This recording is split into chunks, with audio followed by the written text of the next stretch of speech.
Greetings everyone. Welcome to today's lecture on colonialism, reformism and women's education. Let us discuss what were women's own perceptions about education. So far, we have been talking about the important role that was played by several social reformers and nationalist leaders in bringing about a change in the lives of women. Education for women in India went through various phases during the 19th century. It is important to know what views women themselves had about the society and education at the end of the century. Here, one can give example of the classic work Sultana's Dream, which was written by Begum Rokeya Sakhawat Hussain. It is an illustration of women's realization about men's unjust oppression in the society and the power of education and its efficient use for a progressive life. Unlike Ras Sundari Devi, who was not encouraged for education both by her parents and husband, Begum Rokeya was born in a family where her brother taught her English and Bengali, while after marriage her husband Syed Sakhawat Hussain encouraged her to study both English and Bengali. Her span was from 1880 to 1932. She started writing short stories and novels in Bengali, mostly about women's condition and how education could help them out. After her husband's death in 1909, she established a school, Sakhawat Memorial Girls School, for Muslim girls in Bhagalpur, which was opposed by her in-laws. But still, she took a stand and she did not change her decision. Although in some of her essays, like Sugrahini, she emphasized on women's education so that they can play their traditional roles at home in a better way. She criticized the Parda system, which confined women for the sake of male honor and made them dependent on men. So she started questioning the kind of rigidities that were being ascribed to women and started questioning as to why such rigidities existed in the first place.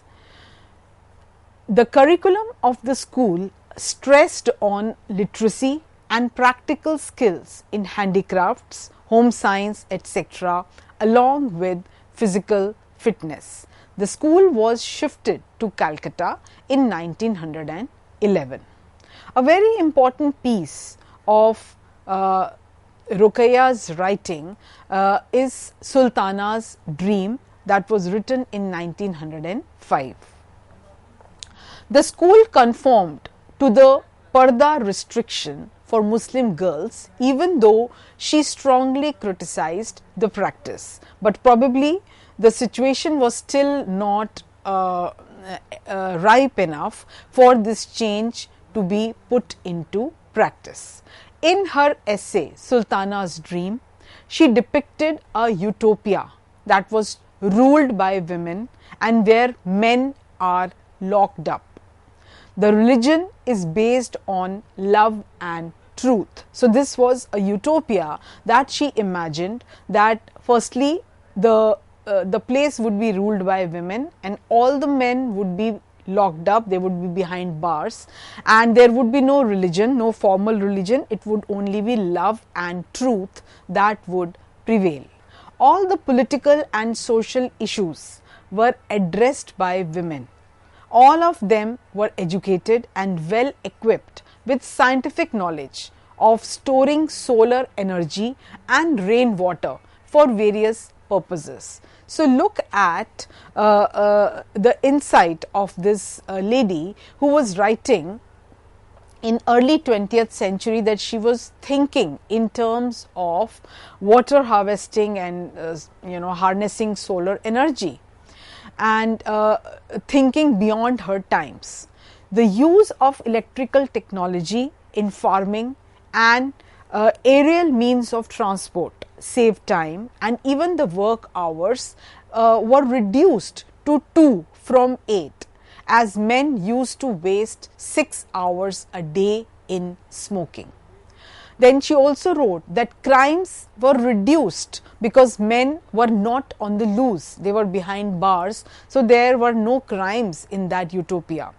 It describes men as only physically powerful, while women use their brains to solve problems without any violence. This essay can be described as India's first feminist science fiction and represented what women wanted and that they were finally in a position to decide for themselves.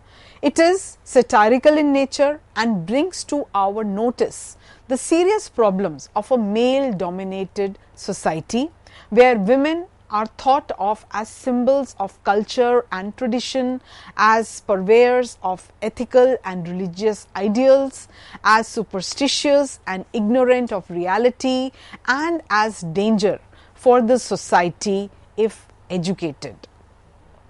But in Utopia, Sultana showed, Begum Ruqayya showed that how if women are given freedom of thought and given a chance, then they can do wonders, they can bring about scientific and technological changes. The working hour instead of 8 hours a day would reduce to 2 hours a day because of the efficiency that would be brought about by using brain, by using technology. And so it was not as if only men had access to technical know-how or to a scientific temperament. Now let us discuss what was or how was there a regional progress in female education. So let us first talk about North India. A number of colleges and schools had been opened in the 19th century in Lahore, Delhi and Jalandhar. By 1875, Swami Dayanand Saraswati founded his Arya Samaj, which advocated female education and also widow remarriage. Kanya Mahavidyalaya was opened at Jalandhar in 1891 as a school and later expanded into a college. Coming to Western India, Bombay had been under British rule since 1687. So education was patronized by Parsi population in Western India. The Bombay University in 1883 kind of opened its doors to women in arts, medicine, civil engineering and law. The first woman to graduate from the Bombay University was Cornelia Sorabji in 1888, who also went to Oxford to study law. Some other women of repute were Pandita Ramabai Saraswati, Kashibai Kanitkar and Sharda Mehta. Pandita Ramabai became a professor at the Cheltenham Women's College in England and learnt maths, science, geography and Greek. She opened Sharda Sadan on 11th March 1889 to impart learning and professional training to women, especially widows. Anandibai Joshi began her education at home but finally received a doctorate in medicine from Philadelphia. Savitribai Phule opened a school for untouchable girls in 1847. She was a strong advocate of women's education, caste equality, widow remarriage and spoke against child marriage. Savitribai Phule became the first woman teacher of the first girls' school in Maharashtra. She composed a collection of 41 poems that were published in 1854 as Kavya Phule and a biography of her husband.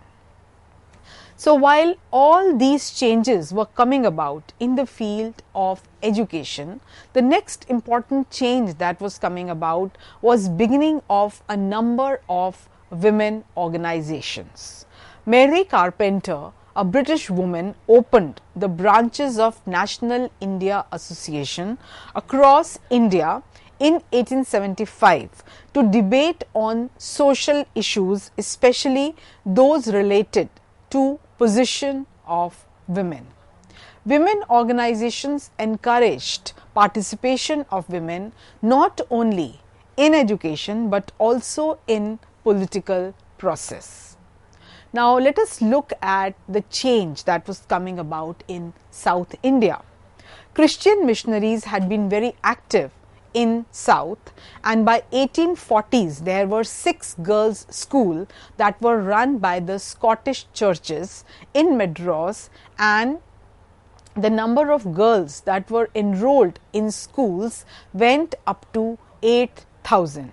However, more and more girls belonged to the Christian families or to the lower castes, while the upper castes were skeptical in sending their daughters to such schools. By 1891, more than 48,000 girls began to go to schools, many of which were co-educational schools. Educated women in Madras joined the freedom struggle.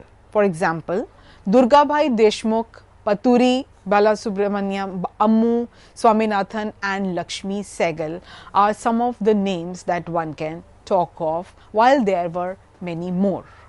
Then we also must mention the Theosophical Society under Annie Besant, which played a very important role in awakening the social and political consciousness amongst women as well as men in Madras Presidency, as its headquarters was located at Adyar in Madras. It was started by Colonel Olcott and Madam Blavatsky in 1886. Kerala had a society where the matrilineal system was prevalent, due to which women enjoyed greater importance in family and society. Kerala received modern education not due to British support but by the efforts of the Maharani of Travancore, who got an English school opened for girls in her region in 1859. She took personal interest in starting this initiative and in ensuring that more and more girls in her area went and attended the school. Apart from the English schools run by the missionaries, there were educational institutions that were run by the natives of Kerala, stressing on the indigenous knowledge system. Coming to East India, one can say that a very important role in this was played both by the colonial administrators as well as Indian reformers.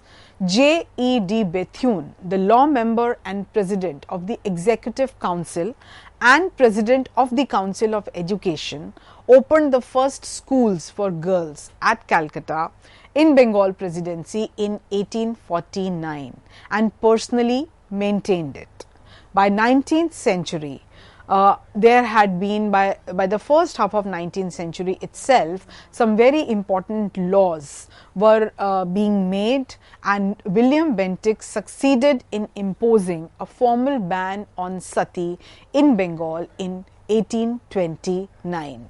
One also cannot forget the role played by Indian reformers like Raja Ram Mohan Roy in spreading awareness regarding women's rights in Bengal. He was also an advocate for women's education, widow remarriage, their right to inherit property, and also spoke against child marriage. Ishwar Chandra Vidyasagar was again a very strong advocate of women's education and was instrumental in getting the Widow Remarriage Act passed. the British passed acts against child marriage in 1891 and sanctioned intercaste and intercommunal marriage in 1872. Both these acts greatly helped the cause of women. So while we have discussed so many important changes that were coming about and how it was now a road that was not going to end, women were not going to look back, and families also were looking at opportunities whereby they could support the education of girls. However, a very important aspect that needs to be discussed is that of ambivalences. The ambivalences in the debates related to 19th century reform movements show how traditional gender perspectives continued to influence the reformers as well as the nationalists. This aspect has been dealt in detail by Tanika Sarkar. So Tanika Sarkar has pointed out that instead of only highlighting the grand project of reform movement, there is a need to read in between the lines as to how even the reformers and the nationalists were guided by tradition. So they had their own narrow approach towards raising issues related to women. And this entire scheme of things, it was rarely taken into account what women wanted for themselves, what kind of education they were looking for, and what were they comfortable with. So it was always a top-down approach rather than a bottoms-up approach. So they were rarely taken into confidence, or they were rarely convinced by listening to their side of story.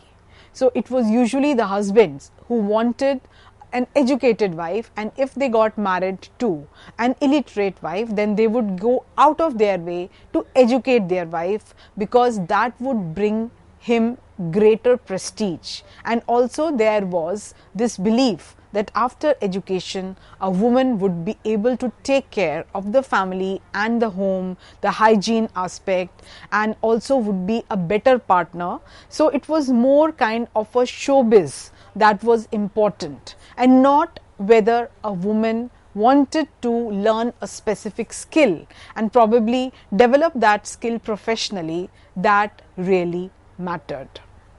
So again, the same point that emerges was that the inner sphere was where culture was located, and thus women became the symbols and agents of culture. Since this inner sphere was designated as a sphere of non-interference and exclusivity, it became a separate autonomous space that was protected from colonial rule, as has been pointed out by Partha Chatterjee. So therefore, we see that a specific kind of expectation was there from educated women, and it was not as if after getting educated they were allowed to venture out of their homes, because ultimately they were part of the inner sphere, and due to their dominant role in the inner sphere, women came to symbolize India. So this was a huge responsibility which fell on the shoulders of women, that now they became symbol of nation, and hence that symbol had to follow a set pattern of cultural norms. So Abanindranath Tagore portrayed Bharat Mata as a four-armed goddess donning saffron clothes, holding the manuscripts, rice, a mala, and a white cloth. So all this was going to project the pious nature of Indian female, and also her ability to procreate, her ability to be fertile, to fill the hungry masses, and also her being this symbol of everything that was India.